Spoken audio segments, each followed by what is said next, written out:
So first of all, thank you all for being here. Any day that I get to talk about research is an exciting day for me. So thank you. And what I'll try and do, it's a little hard to see with the lights, but I know sometimes I get really excited about research. So I'll try and watch, and if you all start leaning back, that means I'm getting a little too intense. So I'll try and take it down a notch. But I do get really excited about it. So what I get to talk to you about today is knowledge translation and the subluxation. So just like our former speaker said, it's a word that we own. So I want to talk to you a little bit about how that relates with the research and then also with knowledge translation. Now, what is knowledge translation? Well, kind of like the subluxation, knowledge translation has all these different definitions. So some people over here say it's one thing, others over here say it's something completely different, and then there are lots of folks in between that give it a completely different definition, or that's kind of along a spectrum, kind of like the subluxation. But here's the thing, it all boils down to one thing. It's knowledge put in action.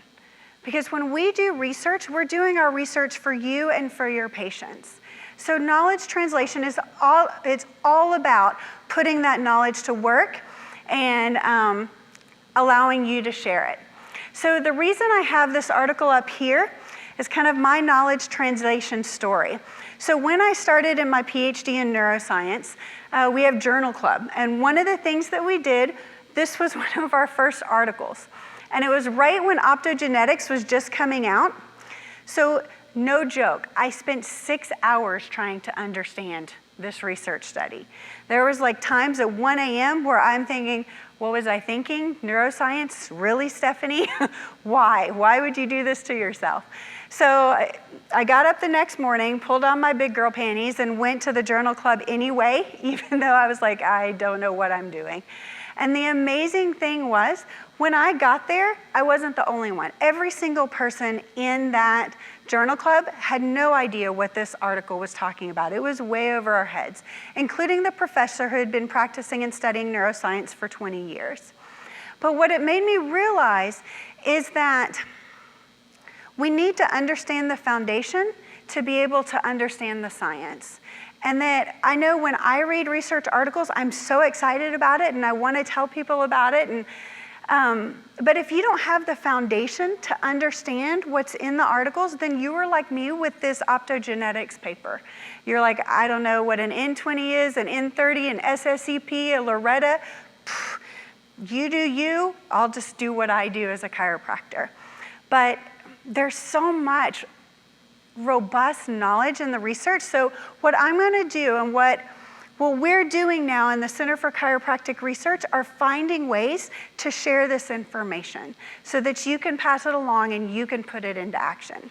So that's what knowledge translation is. Now, before we get into talking about some of the different studies, you have to know that in research, when we start to do our studies, we have to define something first, right? And a definition of something isn't static. It changes over time.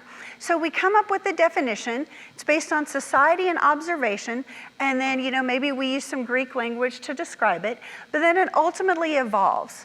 As research occurs, it evolves some more, and then science and society and observation happens again, and it just goes over and over again, and then what you started out with sometimes looks very different. And an example of this, is autism. So not what you expected me to put up here, right? So autism actually started out in 1911 as schizophrenia in infants. Now, anybody who works with autistic infants now knows that that's not at all the definition. But as you can see, a definition, just like with autism, has really evolved over time. In the 1950s, it was excessive hallucinations and fantasy. So they thought these children had their own little inner world that they were going through. Well, then in the 1970s, it completely flip-flopped. It says, no, it's not about fantasy. They don't have anything going on. So it's literally, they just have a complete unconscious, a complete absence of unconscious life. So then there's more observation, more research that's done, and then ultimately it evolved into the autism spectrum that most of us are familiar with today. But definitions aren't static, so they change. And the same thing with the subluxation. So it started out partial dislocation, and then Smith and Langworthy came along and they added their aberrant motion portion to it. And then several decades later, you get the vertebral subluxation complex, when they had the observation and the science that said, hey, there's more to it. You've got kinesiopathology, neuropathology. It's a robust complex of things that are occurring at the subluxation. You've got the World Health Organization that doesn't even have the nervous system in it. It just has physiologic function. You have Georgia State boards that put in neurologic function and then the ACC definition. So it evolves over time. And then ultimately, you have some definitions that take a leap. So this is the Rubicon definition of a subluxation. So there are some definitions that say, hey, we're going to go ahead and we're going to look forward. So they take a leap based on the prevailing science, and sometimes even the words aren't really used in our common lexicon. So sometimes you need some knowledge translation with a particular definition, just like it is for the Rubicon definition.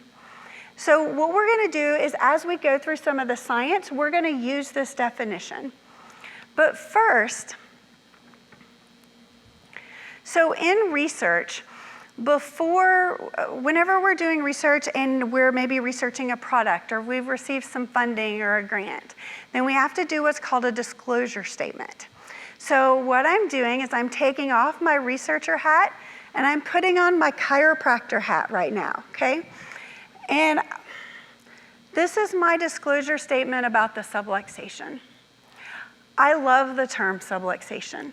I am a subluxation-based chiropractor. But here's the thing, the term subluxation, it evolves, and we can't be afraid of that. We can't try and change, from my perspective, again, this is my disclosure statement. From my perspective, we can't just throw away the term because another term is easier to understand. To me, what that's like, it's like taking chiropractic and making it a Christmas tree farm. So you've got the low back pain and the neck pain tree that you're just walking through, and to me that would be very boring. I know what I've seen with my patients, it's a robust primal forest. Yes, there's some low back pain and neck pain trees in there, but there's also a little colic fern and there's an autism or ADHD shrub. I mean, it's a robust forest, at least from my perspective. So definitions, the bottom line is definitions evolve. We have to be able to accept that. Don't sell yourself short just because a term is complicated. I mean, when I went to UGA and we were talking about the subluxation, they're like, okay, great, that's what you call it? Fine, just define it. And that was it. There was never any concern or discussion about it. So I'll take off my chiropractor hat. Hopefully my research hair is still in place. And we'll move on into the science now. So what I want to do over the next few minutes is I want to talk about introducing, there are going to be 3 different studies, and I'll share with you some of our own research.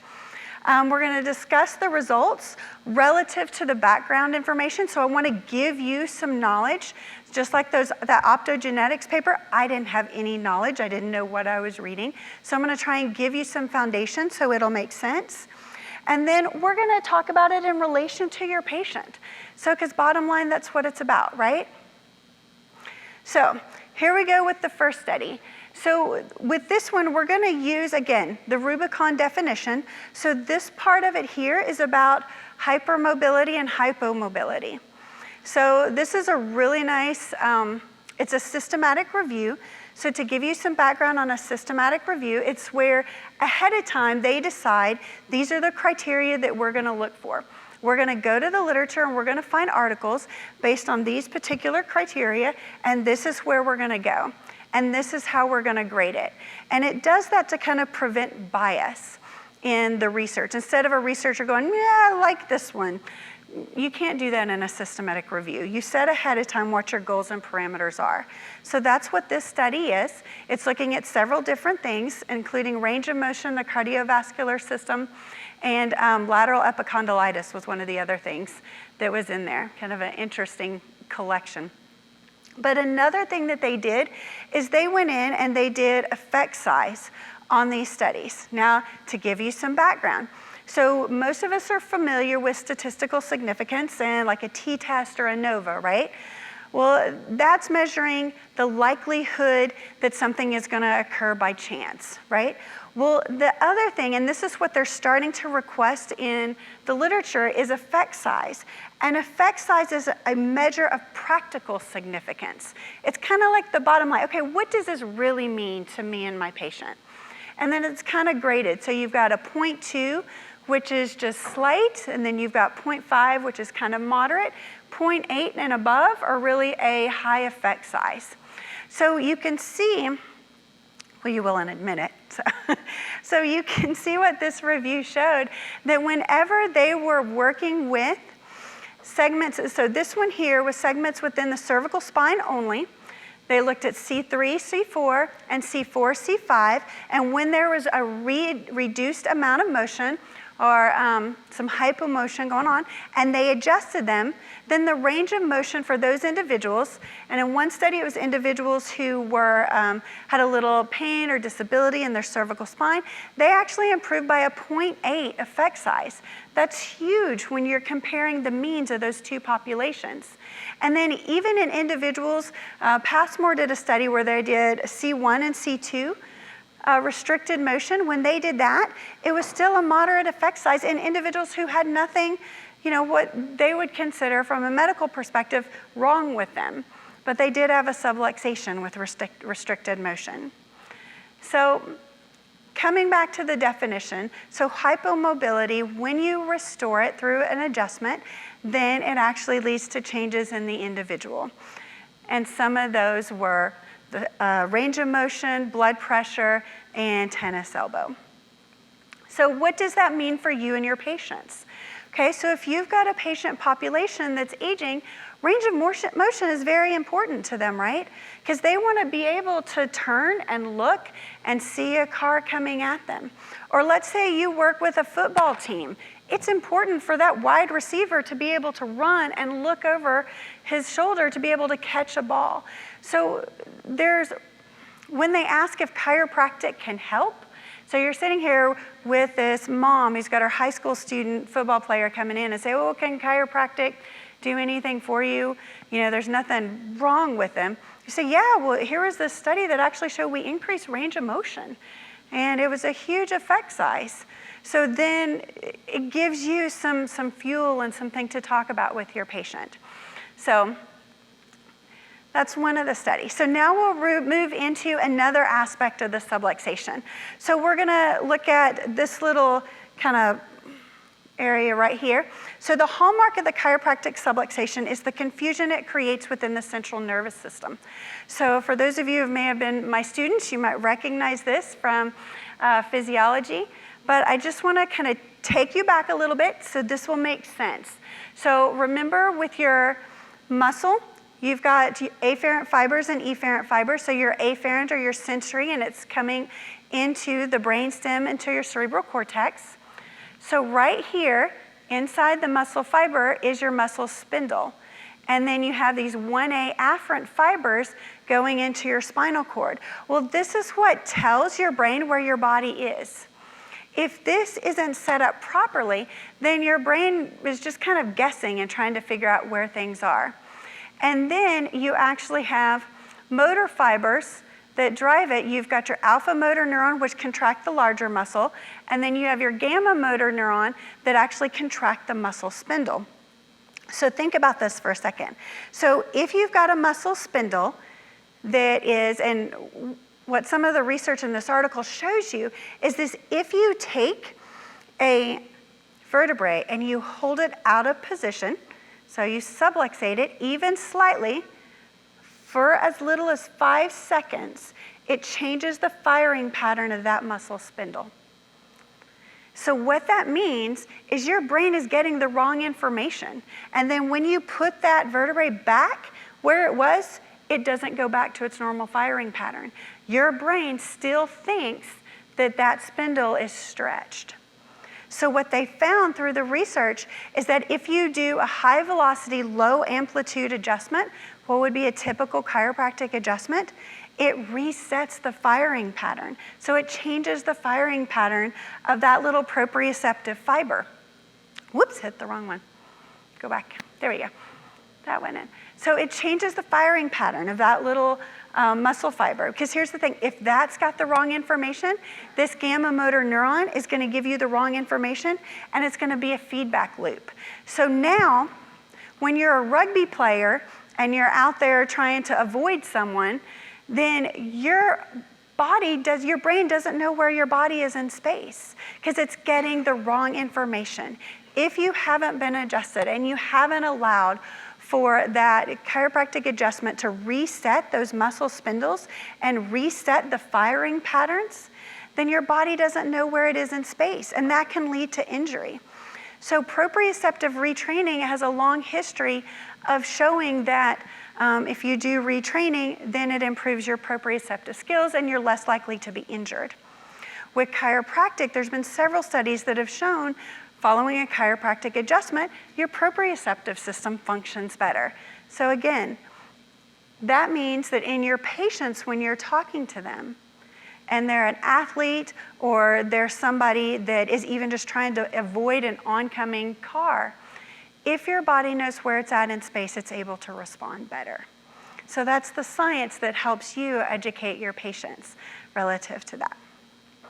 So, all right, so this is one of my very favorite studies. So I'm really excited about telling you this one here. So what this one does, start with the background. So, you heard me talk about N20 peaks, N30, somatosensory evoked potentials. Well, a lot of that's coming from this study here. So what happens is whenever, with this research, you did a median nerve stimulation, right? So we do a little electrical impulse on the median nerve.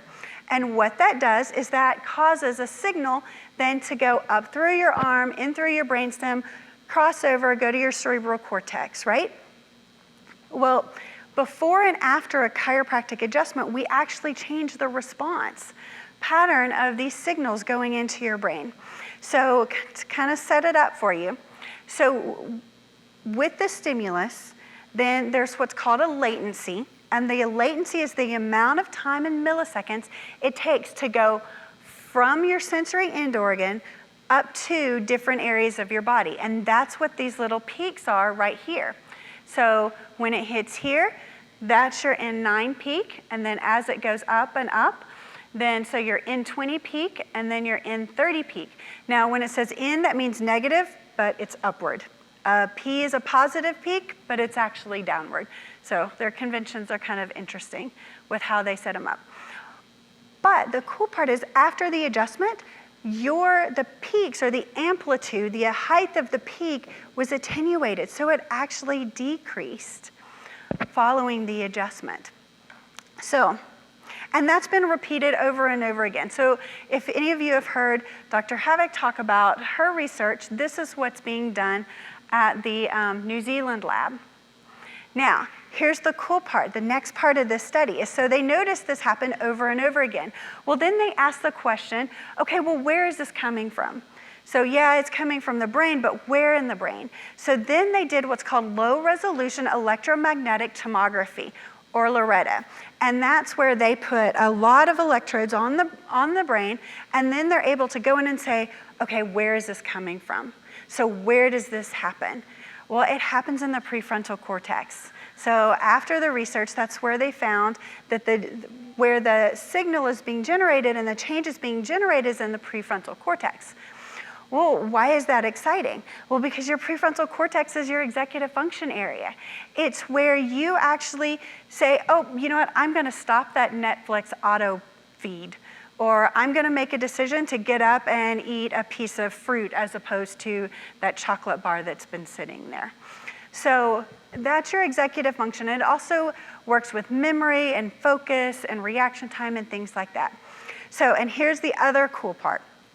So this was called a time lock stimulus, right? They had the stimulus going in and then they measured the time it took. Now, what our lab has been doing is called resting state. So resting state is kind of how your brain just chugs along. It's what happens when you're not really doing that much, right? So it's like you're sitting at the starting block about to take off for a race. So what we found, so when we did a chiropractic adjustment, we had 3 groups: chiropractic, a sham, which is like our sugar pill or placebo, and then a control group. What we found is after the adjustment, the changes were actually coming from the prefrontal cortex and the dorsolateral prefrontal cortex. So again, it reinforced that study. So even when your brain is just resting, and which resting state has actually been shown to trigger how you respond to different tasks. It's been shown to reflect IQ. It's been shown to reflect motor responses. So there's so much in your resting state. So it showed that it was coming from your prefrontal cortex and your dorsolateral prefrontal cortex. And here's what I think is, I don't know if my grammar is going to be right on this or not. This is the cooler part. So what we did is we did what's called phase slope index. And what phase slope index is it not only gets the direction of information flow, it also gets the magnitude of information flow going in your brain. So we asked, okay, so it's coming from your prefrontal cortex. Well, which direction is it going? And this is the part that gives me goosebumps. So whenever you started, so before your adjustment, it actually started in what's called your posterior cingulate, which is kind of a middle brain area, right? But then what happened is after the adjustment, it shifted directions. So, and especially, it was a greater difference 1 week later. So now it's not your middle brain areas driving your cognition, it's your prefrontal cortex and your dorsolateral prefrontal cortex that are driving the change. Isn't that cool? I mean, I think that's so exciting. Oh, come on, that was so sad. This is amazing. So what does that mean for your patients?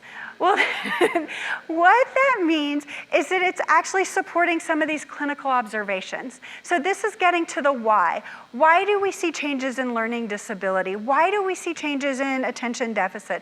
Why do we see changes in autism? Because if we understand the why, it helps when we're talking to other individuals. They go, oh, okay, that makes sense, I get it. And then they just move on and accept it, right?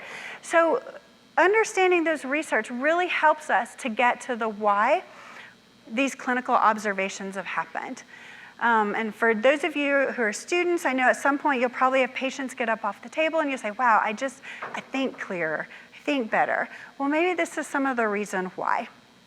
So for me, that's the most exciting study, and we look forward to bringing you more research. So just as I had kind of a disclosure statement, with research you always want to list limitations. So this is my kind of cautionary tale as you go through and read the research. Then please keep in mind, science isn't necessarily about proving. We're asking questions and we're seeing what's going on. Forbes magazine actually did a whole article on scientific proof is a myth. So all I urge you to do is when you read research, just be cautious in how you relate it. So studies like the cognition one, like what we're working on, they support, they suggest, they show the results. And you can share those with your patients because they are amazing and they help you answer questions that your patients are going to come in and have. Keep in mind little things like understand the equipment. If not, reach out to us. I mean, we're happy. No joke, I love talking about research. Ask me questions. Sample size, look at things like that. Look at the other types of interventions. Just be mindful when you read it. That's my caution. But, and especially sometimes you'll get these little things where there's a little fuzzy in the center of the research. Just be mindful of that. But the bottom line is that everything we do as researchers are for you and for your patient. And my goal is to help you understand the research so that you can share these amazing tools and these amazing results with your patients. So thank you for your time and attention. Thank you for being here. And that's it.